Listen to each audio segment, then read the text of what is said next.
আমাদের সাথে আজকে উপস্থিত আছেন বাংলাদেশের পার্কিনসন্স বিষয়ে অন্যতম বিশেষজ্ঞ এবং পার্কিনসন্স বিষয়ে অগ্রদূত ভূমিকা পালন করছেন অধ্যাপক doctor Ahsan Aviv Helal sir.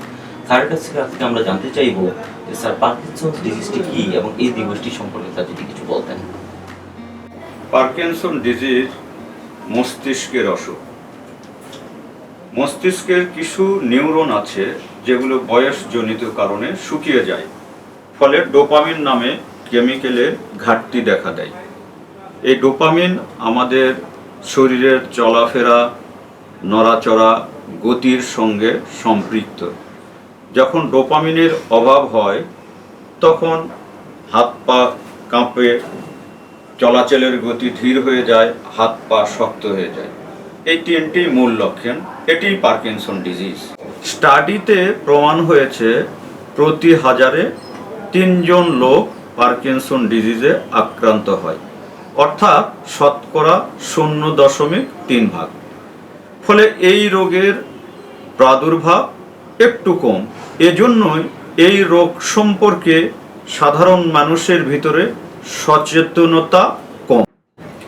এজন্য সাধারণ মানুষকে সচেতন করার জন্য সারা বিশ্বে 11ই এপ্রিল বিশ্ব পার্কিনসন দিবস পালন করা হয় এবং সেটির অংশ হিসাবে আমরাও বাংলাদেশে প্রতি বছর 11ই এপ্রিল বিশ্ব পার্কিনসন দিবস পালন করে থাকি।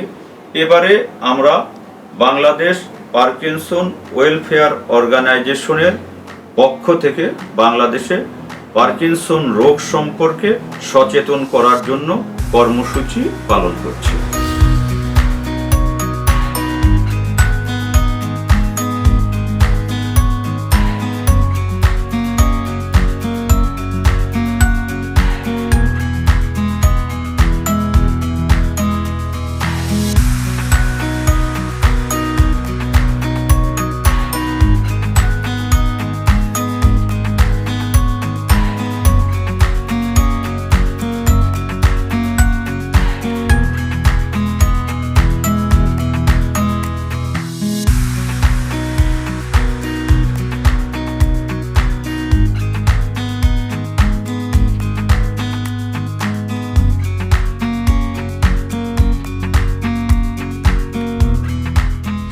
স্যার, এই রোগটি আসলে কোনো একটা নির্দিষ্ট বয়সের হয় না, আপনার কোন বয়সে বেশি পাচ্ছেন?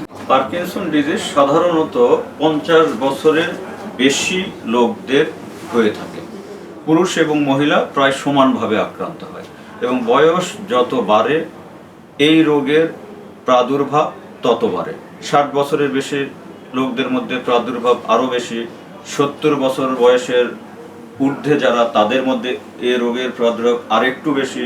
80-র পরে আরেকটু বেশি। শতকরা 90% ক্ষেত্রেই পার্কিনসন ডিজিজ 50 বছর বয়সের লোকদের হয়ে থাকে। 10% ক্ষেত্রে 50 বছরের নিচের লোকদেরও হতে পারে এবং সেক্ষেত্রেও পুরুষ এবং মহিলা সমানভাবে আক্রান্ত হয়। আমাদের বাংলাদেশে 13 বছরের একজন মেয়ে পার্কিনসন ডিজিজ আমি ডায়াগনোসিস করেছি।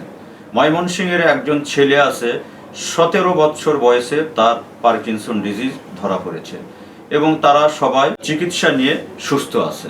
আলহামদুলিল্লাহ, স্যারের কাছ থেকে আমরা জানতে পারলাম যে এই রোগের মাধ্যমে রোগীরা সুস্থ হচ্ছে। সো স্যার, এই রোগের স্থায়ী চিকিৎসা কি আছে বাংলাদেশে?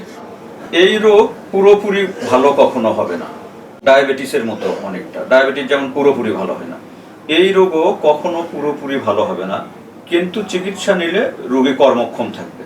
তার স্বাভাবিক যে কাজকর্মগুলো, যেমন অফিস আদালত, ব্যবসা বাণিজ্য, সংসার, সব কিছুই করতে পারবে। শুধু এটুকু নিয়ম মানতে হয় যে তাকে নিয়মিত ঔষধ খেতে হবে এবং যতদিন উনি বেঁচে থাকবেন ততদিনই ঔষধ খেতে হবে। ঔষধ বন্ধ করলেই উনি খারাপ হয়ে যাবে। এবং ঔষধের পাশাপাশি আরেকটি জিনিস হলো ফিজিওথেরাপি। ফিজিওথেরাপির ভালো ভূমিকা আছে।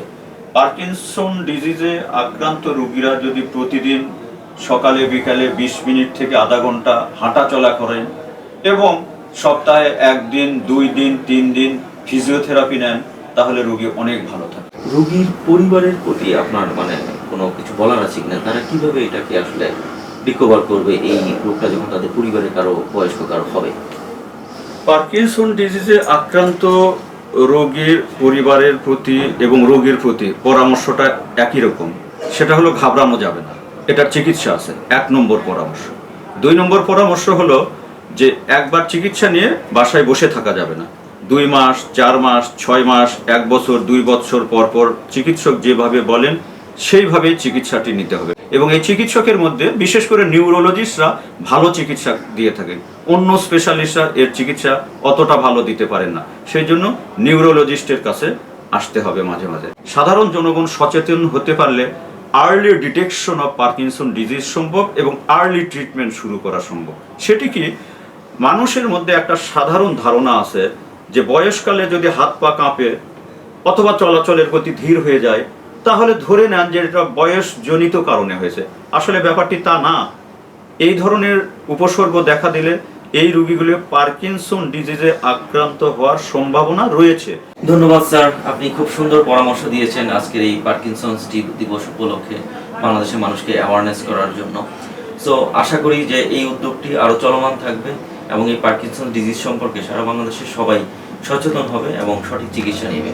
ধন্যবাদ স্যার আমাদের সাথে থাকার জন্য। ধন্যবাদ আপনাকেও এই কথাগুলো বলতে দেওয়ার সুযোগ দেওয়ার জন্য।